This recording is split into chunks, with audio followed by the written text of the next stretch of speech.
શ્યામકુમારના નમસ્કાર. ટીઈટી-ટીએટીની પરીક્ષા માટેના ભાગ 87ના 10 મિશ્ર અને અત્યંત મહત્વપૂર્ણ પ્રશ્નો તથા તેના સાચા જવાબો નીચે મુજબ છે.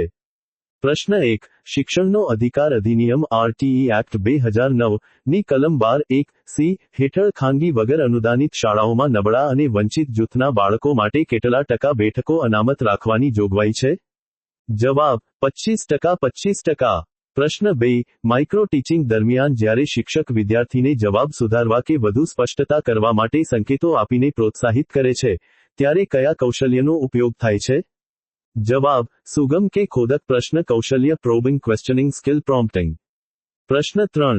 નવી શિક્ષણ નીતિ 2020 એનઈપી 2020 માં દર્શાવેલ 5+3+3+4 શૈક્ષણિક માળખામાં સૌથી પહેલો 5 વર્ષનો તબક્કો કયા નામે ઓળખાય છે?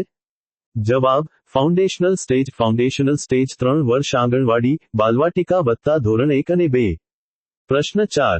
જે અધ્યયન અક્ષમતા લર્નિંગ ડિસેબિલિટી ધરાવતું બાળક ગણિતના અંકો, ગણતરીઓ અને ચિહ્નોને સમજવામાં કે તાર્કિક ગણન કરવામાં મુશ્કેલી અનુભવે છે, તેને શું કહેવાય છે?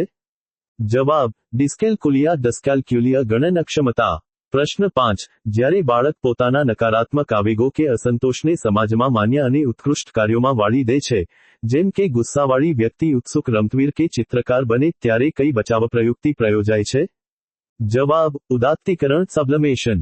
પ્રશ્ન 6. ઇવાન પાવલોવના શાસ્ત્રીય અભિસંધાન ક્લાસિકલ કન્ડિશનિંગ ના સિદ્ધાંતમાં પ્રયોગ દરમિયાન રજૂ કરવામાં આવતો ખોરાક એ કયા પ્રકારનું ઉદ્દીપક છે? જવાબ: અનભિસાંધિત ઉદ્દીપક. અનકન્ડિશન્ડ સ્ટિમ્યુલસ યુસીએસ કુદરતી ઉદ્દીપક. પ્રશ્ન 7. વર્ગખંડમાં અમૂર્ત અને અઘરા વિષયાંગને સમજાવવા માટે શિક્ષક જ્યારે ચોક્કસ ઉદાહરણો પરથી સામાન્ય નિયમ કે વ્યાખ્યા તરફ આગળ વધે છે, ત્યારે કઈ અધ્યાપન પદ્ધતિ વપરાય છે? જવાબ: આગમન પદ્ધતિ. Inductive method. પ્રશ્ન 8. હેવાર્ડ ગાર્ડનરના બહુવિધ બુદ્ધિના સિદ્ધાંત મુજબ શિક્ષકો, કાઉન્સેલર્સ અને મનોચિકિત્સકોમાં અન્ય લોકોની મનોદશા, ઉત્સાહ અને વર્તનને પારખવાની કઈ બુદ્ધિ વિશેષ હોય છે? જવાબ: આંતરવ્યક્તિક બુદ્ધિ. Interpersonal intelligence. પ્રશ્ન 9. સ્વિસ મનોવૈજ્ઞાનિક જીન પિયાજેના જ્ઞાનાત્મક વિકાસના સિદ્ધાંત મુજબ કઈ અવસ્થામાં બાળક સંકેતો, ભાષા અને પ્રતીકો દ્વારા વિચારવાનું શરૂ કરે છે પણ તાર્કિક વિપરીત ચિત્કાર કરી શકતું નથી? જવાબ: પૂર્વ ક્રિયાત્મક અવસ્થા. Pre operational stage. બીજી 7 વર્ષ. પ્રશ્ન 10.